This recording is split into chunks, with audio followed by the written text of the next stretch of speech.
तो हमारा नेक्स्ट जो मैट्रिक्स है वो हमारा है, ठीक है, फोर्थ नंबर है हमारा आइडेंटिटी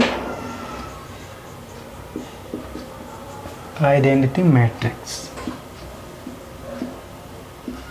जिसे हम क्या कहते हैं, यूनिट मैट्रिक्स भी कह सकते हैं।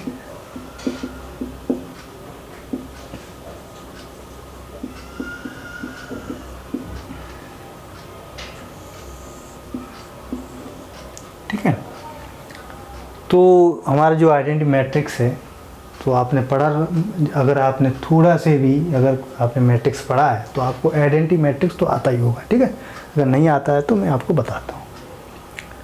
तो एक जैसे आपको पहचानना हो तो वो आइडेंटिटी मैट्रिक्स क्या होता है, तो सबसे पहले स्क्वायर मैट्रिक्स में बता चुका हूँ किस तरह से स्क्वायर मैट्रिक्स होता है। ठीक है, एक ऐसा स्क्वायर मैट्रिक्स, पहला कंडीशन ये है कि स्क्वायर मैट्रिक्स होना चाहिए।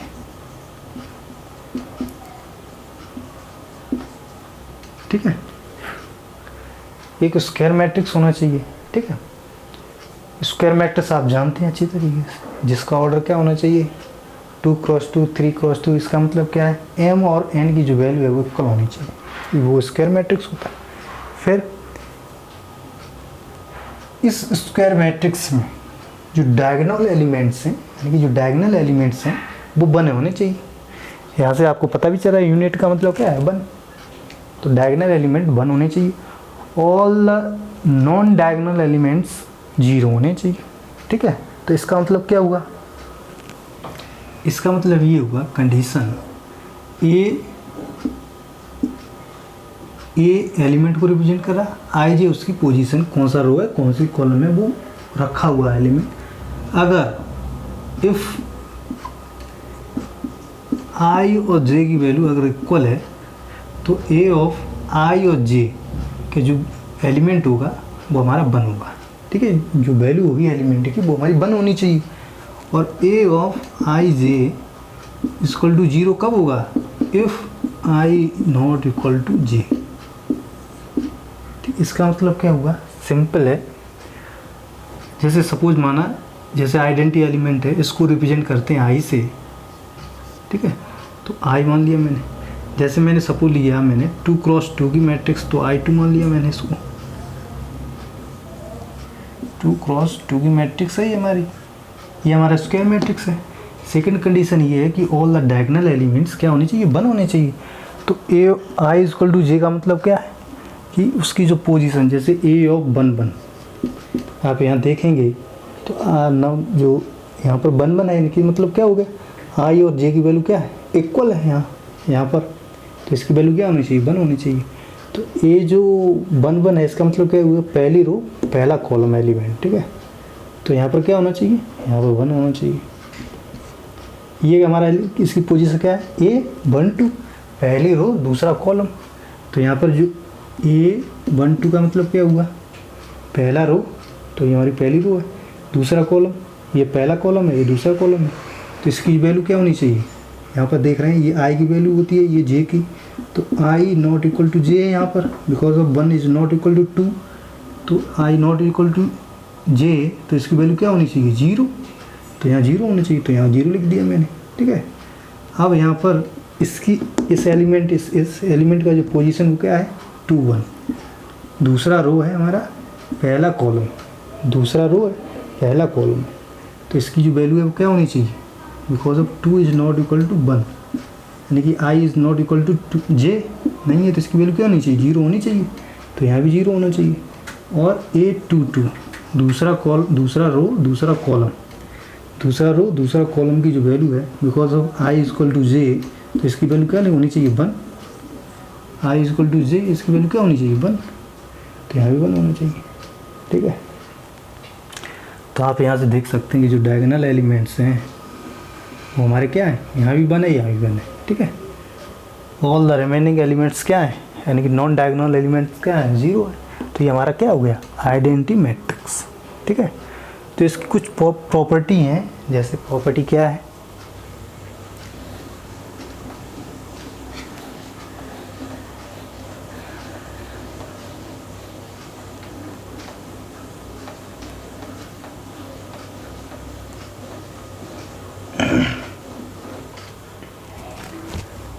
पहला प्रॉपर्टी ये है कि जैसे कोई भी मैट्रिक्स आपको दिया गया है, जैसे सपोज मान लिया मैंने A 1 0 1 1, इस तरह से कोई भी मैट्रिक्स आपको दिया गया है, ठीक है।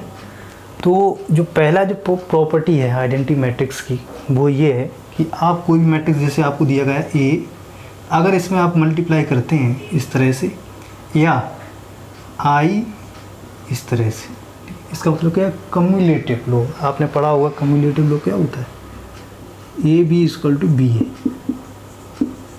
ये होता है ना कम्युलेटिव। ए का मल्टीप्लाई बी या बी पहले लिखो फिर ए बाद में लिखो, ठीक है, इस तरह से। तो ए आई या आई ए, ठीक है। अगर आप इस तरह से किसी भी कोई मैट्रिक्स दिया जैसे ये दिया गया है, इसमें आइडेंटिटी मैट्रिक्स का मल्टीप्लाई करते हैं या आप आइडेंटिटी मैट्रिक्स में किसी भी मैट्रिक्स का मल्टीप्लाई करते हैं तो हमेशा क्या आएगा, ए आएगा, बिकॉज ऑफ आइडेंटिटी मैट्रिक्स, ठीक है।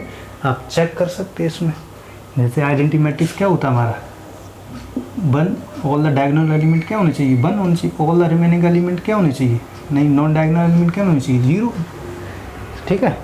तो हमने कहा था कि ए अगर किसी भी मैट्रिक्स में आप आइडेंटिटी मैट्रिक्स का मल्टीप्लाई करते हैं या आप आइडेंटिटी मैट्रिक्स में या किसी मैट्रिक्स का मल्टीप्लाई करते हैं तो जो उसका जो आंसर है वो हमेशा क्या आएगा, ए, यानी कि मैट्रिक्स ही आएगा जो हमें दिया गया है, ठीक है। अब अगर ए आता तो हमारी जो प्रॉपर्टी है वो इक्वल हो जाएगी, ठीक है, मतलब ट्रू हो जाएगी, यहाँ पर सेटिस्फाई हो जाएगी। जैसे इसका मल्टीप्लाई किस तरह से करते हैं, मल्टीप्लाई इस तरह से करते हैं, इसका पहला रो और 1 बाई 1 कॉलम, इसका पहले हम फर्स्ट कॉलम में मल्टीप्लाई करेंगे, इसके बाद सेकेंड कॉलम में करेंगे, ठीक है।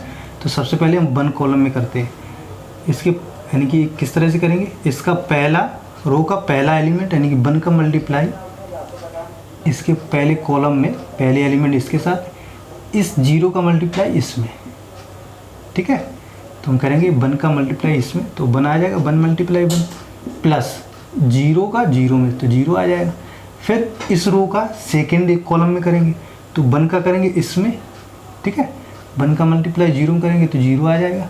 फिर इस 0 को करेंगे इसमें 1 में तो यहाँ से भी 0 आ जाएगा, ठीक है। अब सेकेंड रो हमारी फर्स्ट रो कंप्लीट हो गई, सेकेंड रो 1 बाई 1 कॉलम में करेंगे तो इसका 1 का मल्टीप्लाई 1 में करेंगे तो कितना आ जाएगा, 1। फिर इससे इसका नंबर आया, ये 1 है हमारा, 1 का मल्टीप्लाई 0 में करेंगे तो 0 आ जाएगा। अब इसका करेंगे इसमें 0 में तो 1 मल्टीप्लाई 0 0 आ जाएगा, 1 का मल्टीप्लाई यहाँ 1 तो यहाँ से 1 आ जाएगा, 1 मल्टीप्लाई 1 1, ठीक है। ये हमारी 2 क्रॉस 2 थी मैट्रिक्स, ठीक है, ये भी हमारी 2 क्रॉस 2। तो यहाँ से आप देख सकते हैं आंसर क्या आएगा, 1 प्लस 0 1, 0 प्लस 0 0, 1 प्लस 0 1 और 0 प्लस 1 1, ठीक है। इसका जो ऑर्डर क्या है 2 क्रॉस 2। और अब मैंने बताया कि इक्वल टू ए आना चाहिए, तो ए हमारा क्या है, ये मैट्रिक्स 1 0 1 1 1 0 1 1 आ रहा है इक्वल टू ए। तो इसका मतलब क्या हो गया, ये आ रहा है हमारा, सेटिस्फाई होगी पहली प्रॉपर्टी, ठीक है। पहली प्रॉपर्टी क्या थी हमारी, अगर किसी भी मैट्रिक्स में आइडेंटिटी मल्टीप्लिकेशन, किसी भी मैट्रिक्स में आइडेंटिटी मैट्रिक्स का मल्टीप्लाई करें या आइडेंटिटी मैट्रिक्स में किसी भी मैट्रिक्स का मल्टीप्लाई करें तो जो आंसर आएगा ऑलवेज ए आएगा, ठीक है। तो हमारा ए आया है। दूसरा ये है कि किसी भी मैट्रिक्स में जैसे आई, आइडेंटिटी मैट्रिक्स क्या है हमारा आई की पावर अगर n करें तो ऑलवेज क्या आएगा, आई, ठीक है। ये हमारी सेकंड प्रॉपर्टी। इसका मतलब क्या हुआ, कोई भी और जैसे ऑर्डर दिया जाता है तो जैसे किसी भी जैसे आइडेंटिटी मैट्रिक्स है, इसका अगर 2 बार मल्टीप्लाई करें, 2 का किस तरह से, ये हमारा आइडेंटिटी मैट्रिक्स है 1 1 0 0, ये हमारी 2 क्रॉस 2 की मैट्रिक्स है जो कि आइडेंटिटी मैट्रिक्स है I2।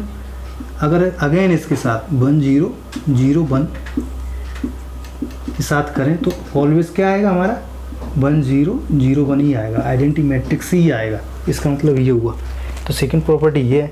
अगर किसी मैट्रिक्स में उसको मल्टीप्लाई करें, यहाँ 3 हो 4 हो, तो हमारे हमेशा क्या आएगा, इस तरह से समझो, 1 का मल्टीप्लाई कुछ भी हो ऑलवेज क्या आता है, 1 ही आता है ना।